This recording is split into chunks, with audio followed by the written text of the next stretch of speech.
Hi friends, నేను మీ sanitary మెస్ని. Friends, ఈ వీడియోలో మీకు మనం అప్పుడప్పుడు ఈ వర్క్లో కంగారులో నాట్లు అనేది మనం అంటే ఈ మెజర్మెంట్స్ అనేది షూట్ మెజర్మెంట్స్ అనేది డిఫరెంట్గా పెడతాం. అంటే చాలా తప్పులు వస్తాయి అన్నమాట. సో నేను మీకు అదే చెప్తూ ఉంటాను, ఇప్పటికప్పుడు మన పనిలో మెజర్మెంట్స్ అనేది 1-2 సార్లు చూసుకుంటూ ఉండాలి. ఇక్కడ ఏం జరిగిందంటే షూట్లు 9 షూట్లు అయితే ఇచ్చారు, వాళ్ళు 9 షూట్లు కానీ పెట్టారు, కానీ అది 8 ఉందన్నమాట. సో వాళ్ళు కరెక్ట్గా 9 పెడతాం వల్ల ఏమైందంటే 8 వచ్చింది. అందుకే మనం 9 షూట్లకి ఖచ్చితంగా మనం 10:30 దాకా 10 లేదా 10:30 దాకా పెట్టుకోవచ్చు. సో ఇక్కడ ఏం చేసామని మీకు చెప్తాను, ఎలా వర్క్ చేసాం అంతా కూడా ఎలా సెట్ చేసాం అన్నీ కూడా చూపిస్తాను మీకు. చూసాం కదా, ఫస్ట్ నీట్గా ఒక అడుగు టైల్ పడేలాగా కరెక్ట్గా, అంటే ఒక ఫ్లోరింగ్ టైల్ పడేలాగా గీత గీసుకొని దాని ప్రకారంగా నీట్గా అలాగా కట్ చేసుకున్నాం. అంటే మనం షూట్ పెట్టి చూసుకొని అవసరమైతే షూట్ పెట్టి చూసి గీత గీసుకొని ఆ లోన కొట్టుకోవాలన్నమాట. అలా షూట్ బయటికి వెళ్ళకూడదు మనం ఈ కుట్టుడు అని, లేదంటే మనకి చిరాగా కనబడదు మన బయటికి. అదే లోన కొట్టుకున్నాం అనుకోండి, ఇదంతా ఏం కనబడదు అన్నమాట, మనం కుట్టినంతా కూడా ఏమీ కనబడదు. సో చూసారు కదా, మనం ఈ మామూలుగా హ్యాండ్ మిషన్తో కట్ చేసి నీట్గా ఫస్ట్ మార్క్ చేసుకుని హ్యాండ్ మిషన్తో కట్ చేసి ఇలా చిప్పి మిషన్తో అయితే నీట్గా తీసుకుంటున్నాం.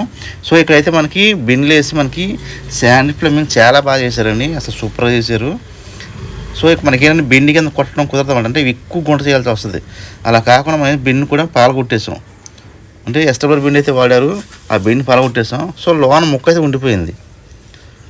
సో ఆ ముక్కలు ఎలా తీయాలి, ఏం చేయాలి, అలాగే 2 షూట్లు అనమాట ఇవి. చూసారు కదా, పేపర్లు అనేది 3-4 రెడీగా పెట్టుకోవాలి. ఈ ముక్క అనేది లోన ఉండిపోయింది కాబట్టి మనకి ఈ బాగా కాల్చి మెత్తబడిన తర్వాత దాన్ని ఆటోమేటిక్గా మెత్తబడిపోతే ఒక మన కటింగ్ బ్లేడ్ కానీ స్క్రూ డ్రైవర్ పెట్టి ఉంచితే మనకు ఉంగిపోద్ది అనమాట. ఆ ముక్కను తీసేయచ్చు, మనం కొత్తగా మళ్ళీ బెండ్ అయితే సెట్ చేసుకోవచ్చు. సో అలా కట్ చేస్తే ఆ బెండ్ని ఎలా తీయాలని మనం ఆలోచించిన అవసరం అయితే లేదండి. చూసారు కదా, ఈ వీడియో చూపించిన విధంగా మీరు చేసుకోవచ్చు. అలాగే మెత్తబడిపోతే ఆటోమేటిక్గా వచ్చేస్తుంది అనమాట. కటింగ్ బ్లేడ్ కానీ స్క్రూ డ్రైవర్ పెట్టుకొని అలా అయితే వచ్చేస్తుంది. మన కప్లింగ్ అలాగే ఉండిపోతుంది. దాంట్లో మనం ఇప్పుడు మెజర్మెంట్స్ని బట్టి మనకు 9 కావాలి కాబట్టి ఇప్పుడు కరెక్ట్గా టైల్ చేశారు కాబట్టి 9 పెట్టుకోవచ్చు లేదా 10 పెట్టుకోవచ్చు. సో 9 పెట్టుకుంటే వెనకాల ఒక 1 గ్యాప్ ఉంటుంది, 10 పెట్టుకుంటే ఒక 2 గ్యాప్ ఉంటుంది. సో టైల్స్ వేస్తారు కాబట్టి 9 అయితే సరిపోతుందండి. ఖచ్చితంగా 9 ఎగ్జాక్ట్గా సెట్ అయిపోద్ది.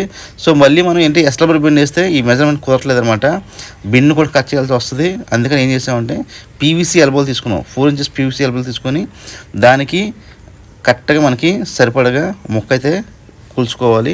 మన మెజర్మెంట్ బెండ్ సరిపెట్టి ఆ కప్లింగ్కి అలాగే మన ఈ ఎల్బెండ్కి ఎంత పీస్ పడుతుందో దాన్ని కట్ చేసుకొని ఇలాగ మనం ప్రస్తుతానికి అందుబాటులో అయితే మనకి సిపిసి గమ్ అయితే దొరికింది, దాన్నే జాయిన్ చేసి ఎక్కిచ్చేస్తాం అనమాట. సో చూసాగా, ఇటువంటి రిపేర్ పనులన్నీ మనం ఇలా చేసుకుంటే చాలా ఫ్రీగా ఉంటుంది అనమాట. సాధ్యంతో ఫస్టే మనం తేడా లేకుండా చూసుకోవాలి. సో ఆ కంగారులో ఏంటంటే ఎవరో అంతా బాగానే చేశారు, కానీ ఇంచుమించి 90 ఫ్లాట్ల అపార్ట్మెంట్ అనమాట ఇది. ఈ ఒక ఫ్లాట్లో కొంచెం డిఫరెంట్ అయింది అనమాట, మనం వెళ్ళి సరి చేస్తాం అంతే, ఇంకేం కాదు.